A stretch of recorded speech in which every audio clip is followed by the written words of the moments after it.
Louvado seja nosso Senhor Jesus Cristo, para sempre seja louvado.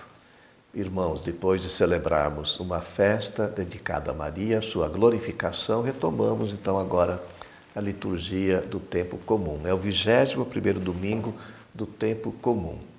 E nós lemos uma passagem muito significativa no Evangelho de São Mateus, com duas afirmações muito importantes.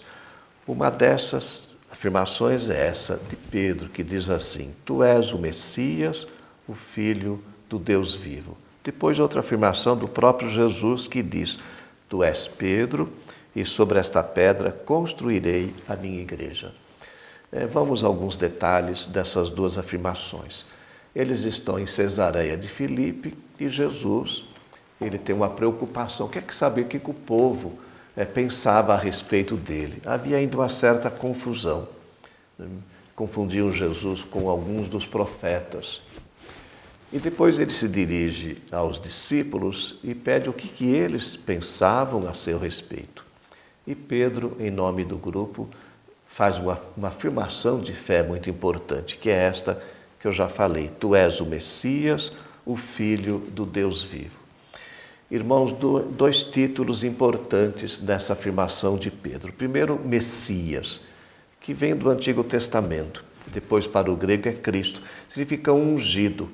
Quem era ungido no Antigo Testamento? Eram os sacerdotes, os profetas, os reis.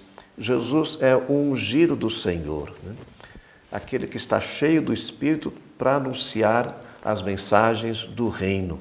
A sua consagração, nos diz o catecismo, manifesta a sua missão divina. Então, olha só, Pedro, por uma inspiração divina, ele proclama Jesus de Nazaré como o Messias que Israel esperava. Na verdade, Jesus não usou esse título, nem o outro título, Filho de Deus, que aparece várias vezes no Evangelho. Jesus preferiu o título Filho do Homem, mas ele é o Cristo, é o Messias, o Filho de Deus, que veio realizar a missão de anunciar o reino. Nós percebemos que Pedro foi além das imagens limitadas que as pessoas tinham de Jesus. É até uma profissão de fé que gerou uma bem-aventurança, porque está de acordo com o projeto de Deus. Nós também devemos confessar que Jesus é o Cristo, o Messias, o Filho de Deus. E crer, olha o que o catecismo diz, crer que Jesus Cristo é o Filho de Deus é necessário para ser cristão. Quando nós confessamos que Jesus é o nosso Cristo, o nosso Messias, o Filho de Deus, nós estamos o colocando como Jesus no centro da nossa vida. Viver para Cristo e viver de Cristo, que morreu por cada um de nós, né? Senhor é aquele que vem para nos salvar e que está no centro da nossa existência, da nossa história. Depois, irmãos, Jesus diz para Pedro: Tu és Pedro, e sobre esta pedra construirei a minha igreja.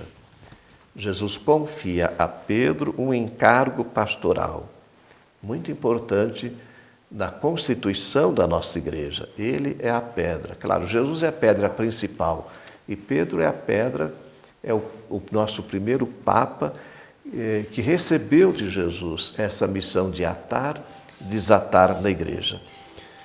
Eu quero lembrar vocês, irmãos, que a missão de Pedro e dos seus sucessores, que nós chamamos de Papa, é de conservar a fé e dar testemunho de que a salvação provém de Deus.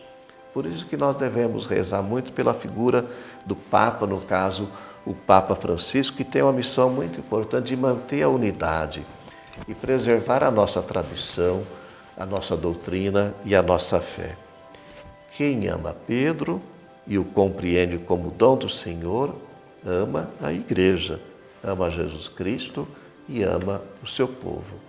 Então, a nossa fidelidade, a nossa comunhão fraterna, o nosso respeito, a figura do Papa Francisco, que tem uma missão muito importante, seguindo toda essa tradição da nossa Igreja Católica, de manter principalmente esta comunhão, esta unidade e a nossa doutrina e a nossa fé. Abençoe-vos o Deus Todo-Poderoso, Ele que é Pai, Filho e Espírito Santo. Amém.